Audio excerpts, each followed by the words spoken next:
GST এবারে এক নতুন রূপ নিতে চলেছে। ২০০৭ সালে যখন জিএসটি চালু হয় তখন ছিল একাধিক স্ল্যাব। ৫%, ১২%, ১৮% এবং ২৮%। সাধারণ মানুষ থেকে ব্যবসায়ী সবাই অভিযোগ করতেন এই জটিল ট্যাক্স সিস্টেমে হিসাব নিকাশ করা খুবই কঠিন। এবার জিএসটি কাউন্সিল ঘোষণা করেছে ২২শে সেপ্টেম্বর থেকে থাকবে মাত্র ২ টি স্ল্যাব।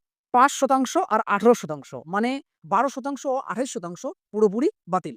এই পরিবর্তনে নিত্য প্রয়োজনীয় জিনিস, গোটা দুধ, প্যাকেটেড খাবার, মোবাইল সার্ভিস, ছোটখাটো গ্যাজেট সবই হতে চলেছে কিছুটা সস্তা।